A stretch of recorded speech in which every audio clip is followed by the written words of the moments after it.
Hey, hello. This is in response to Robert L. Now, Robert emailed saying that he had three fundamental issues in terms of his events. And I'm going to go through each one. Some I'm pretty familiar with, some I'm not. And Robert said that as executive director of a nonprofit working in the charitable sector, my three greatest challenges are number one, getting sponsors on board to assist with the cost for events, either through monetary contributions or through in kind donations.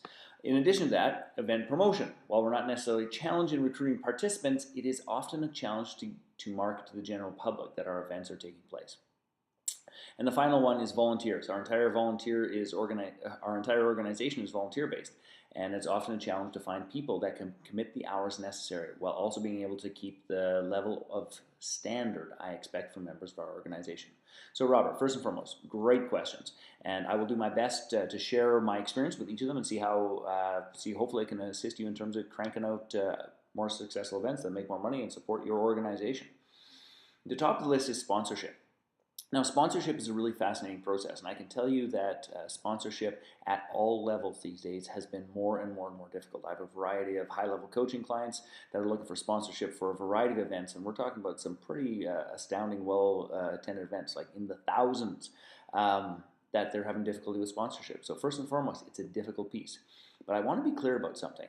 From my perspective is that sponsorship, particularly in the nonprofit domain, is an interesting experience in that what we're really looking for is an angel. We're looking for somebody in that particular cause.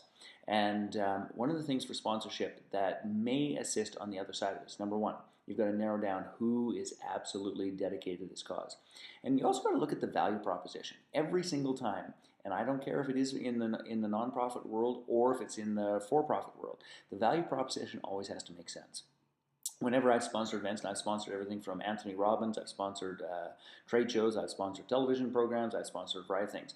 Every single time, what I'm after more than anything else is I want to be able to build a relationship with the people who attend the event.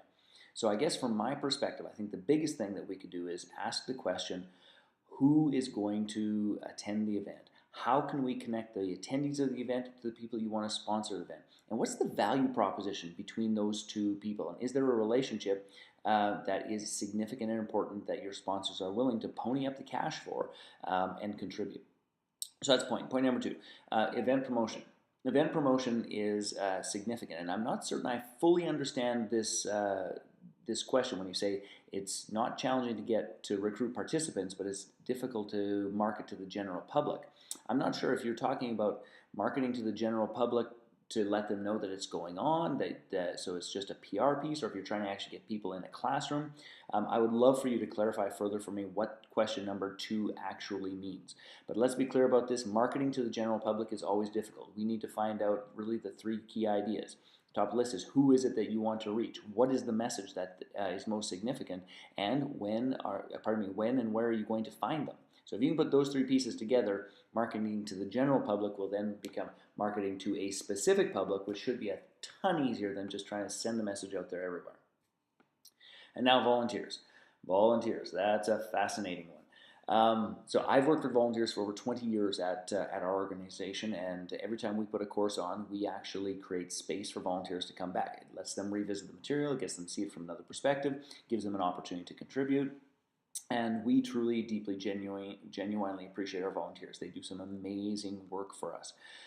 I guess the thing about it is that at the end of the day, I still have this belief, is that volunteers are volunteers, and that, frankly, I don't think that it is reasonable nor wise to expect the same standard out of a volunteer that we might expect for somebody who's on our salary. And I know that we wish it was different. I know that we would all like it to be different.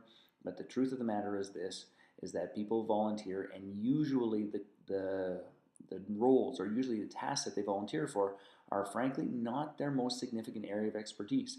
Sometimes they're shooting a level or two up beyond what their level of expertise is, beyond what somebody might be willing to pay them for. And in that, frankly, we must make some concessions. Please hear, I'm not saying that you shouldn't select well, that you shouldn't train exceptionally well, that you shouldn't have great standards that you can continue to have great conversations with.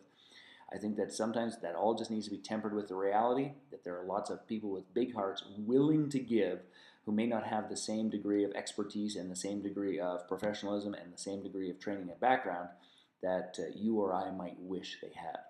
So, Robert, I trust that that serves and supports, and I wish you the best in launching and making an absolute meaningful contribution with your nonprofit and the events that you deliver. I would love to hear back from you in terms of question 2 for clarification about the participants versus the general public to see if what you had asked is what I had answered. Have a great day.